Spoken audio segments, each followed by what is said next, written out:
Good evening to all of student. जैसा कि आज हम आपके बीच में एक टॉपिक लेकर के आए हैं जिसका नाम है कृषि में जैव प्रौद्योगिकी का उपयोग। अभी इसके पहले हम आपको पढ़ा चुका हूँ कि बायोटेक्नोलॉजी क्या होता है, जैव प्रौद्योगिकी क्या होता है। जैव प्रौद्योगिकी, जैसे हमने जैव प्रौद्योगिकी के बारे में पढ़ लिया, दही कैसे बनती है, पनीर कैसे बनती है, विभिन्न प्रकार के पेनिसिलिन का उपयोग करके हम लोग एंटीबायोटिक बना लिए। अब उसका हम यूज कैसे करेंगे अपने एक दैनिक जीवन में। उस दैनिक जीवन में सबसे पहले हम चर्चा करते हैं कृषि के क्षेत्र। कृषि के क्षेत्र में जैव प्रौद्योगिकी का उपयोग, जिसमें एक पॉइंट लिखी गई है कार्बनिक कृषि। ठीक, कार्बनिक कृषि क्या होता है? कार्बनिक कृषि का मतलब है कि ऐसी कृषि जो कार्बन पर आधारित हो, उसी को कार्बनिक कृषि कहते हैं। जैसे हम बता रहे हैं कि जैव पिंडकनाशी, जैव उर्वरक या जैव नियंत्रण, इनका जो हम प्रयोग करते हैं, इनका प्रयोग करने से फसल की उत्पादन क्षमता कहीं न कहीं बढ़ तो जाती है, लेकिन इसके साथ ही साथ यह हमारे मानव जीवन पर, वनस्पति जीवन पर, मृदा पर कुछ दुष्प्रभाव डाल देती है। और उस दुष्प्रभाव के कारण हम एक तरह से प्रदूषित हो जाते हैं। अब इस प्रदूषण से बचने के लिए हम कृषि जो उपयोग करते हैं वो केवल कार्बनिक करते हैं। इसमें क्या है, जैव पिंडकनाशी, जो पिंडकनाशी होते हैं उसका उपयोग करने से ये नष्ट हो जाते हैं। जैव उर्वरक बायो फर्टिलाइजर का प्रयोग करते हैं। जैव नियंत्रण, इसके साथ आता है कृषि रसायन आधारित कृषि। कुछ रसायनों का प्रयोग करते हैं, जैसे वो रसायन क्या है, उर्वरक है, पिंडकनाशी है। इनका उपयोग तो हम कर लेते हैं, लेकिन इनका उपयोग थोड़ा से महंगा पड़ता है, और इस महंगे पड़ने के कारण ये हमारे मानव जीवन की जो खपत होती है उस खपत को पूरी तरह से पर्याप्त नहीं कर पाते हैं, या ये तो मृदा में प्रदूषण कर देते हैं, जल प्रदूषण कर देते हैं। इस तरह से यह मानव जीवन क्या होता है, प्रदूषण की स्थिति में ग्रस्त होने के शिकार के कंडीशन में आ जाता है। इसके तत्पश्चात हम करते हैं आनुवंशिकता रूपांतरित फसल आधारित कृषि। आनुवंशिकता रूपांतरित क्या होता है? चूंकि मैं इसके पहले आपको पढ़ा चुका हूं, जीएमओ को बताया था बालक, जेनेटिक मॉडिफाई ऑर्गेनिज्म। आनुवांशिक रूपांतरित फसलें, आनुवांशिक रूपांतरित फसलें में होता क्या है, जैसे इसके पहले मैंने एक टॉपिक आपको पढ़ाया था जैव प्रौद्योगिकी में, बीटी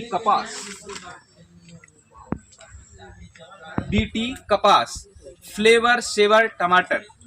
ठीक, तो इस बीटी कपास क्या है, जैसा कि इसके बारे में मैंने आपको बता चुका हूं कि बैसिलस thuringiensis क्या होता है। बैसिलस thuringiensis एक प्रकार का जीवाणु है। इस जीवाणु का प्रयोग हम लोग पौधे में डायरेक्ट कर देते हैं। जैसे इधर मैंने किया कि भैया जैव उर्वरक ले लिया, कोई रासायनिक खाद लिया, उसको लाया, धान के खेत में पानी किया और उसमें छोड़ दिया। फसल तो आपकी हो गई, लेकिन जल प्रदूषण हो गया, मृदा प्रदूषण हो गई, जिससे उस अगली फसल उगाने के लिए उस खेत में मुझे और मात्रा में रासायनिक खाद की आवश्यकता पड़ेगी। पिंडक तो नष्ट हो जाएंगे, कीट तो नष्ट हो जाएंगे, लेकिन मुझे और रासायनिक खाद की आवश्यकता पड़ेगी। कुछ ऐसा किया जाए कि मुझे जो हम मृदा में डाल रहे हैं, जो हम जल में डाल रहे हैं रासायनिक चीज, उस रासायनिक का प्रयोग करना ही ना पड़े,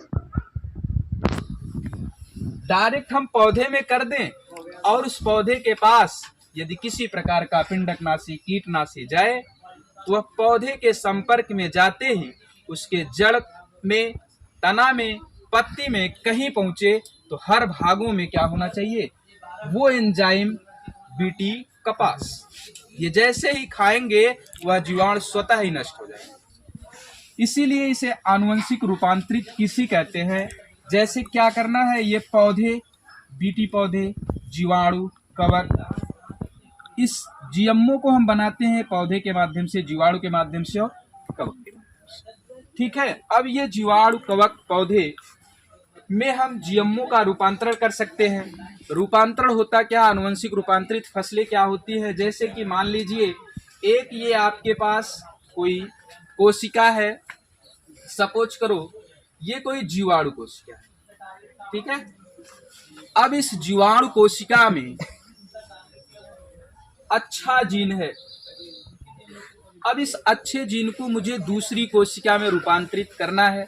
तो दूसरी कोशिका में रूपांतरित करने के लिए हम क्या करेंगे, इस कोशिका का जो डीएनए होगा उस डीएनए को निकाल करके जिस कोशिका में, मतलब जिस कोशिका में डालना है उसे पोषी कोशिका कहते हैं।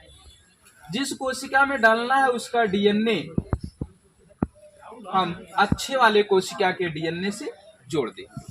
इसके लिए प्रोसेस क्या होगा मैंने आगे आपको पढ़ा चुका हूं। चूंकि अगर जीवाणु कोशिका है तो लाइसोजाइम नामक एंजाइम का प्रयोग करेंगे जिससे इसकी कोशिका भित्ति हटेगी, पढ़ाया हूं। फिर इसके साथ ही साथ ये जब प्रयोग कर लेंगे, यहां से इसके डीएनए में ले जाकर के अच्छा डीएनए जोड़ देंगे। जब यही डीएनए जोड़ेंगे, ये इस जीवाणु के अंदर फटाफट क्या करेगा, अपनी प्रतिकृति बनाना शुरू कर देगा और इसी को कहते हैं आरडीएनए, रिकॉम्बिनेंट डीएनए। क्या पढ़ा चुका हूं।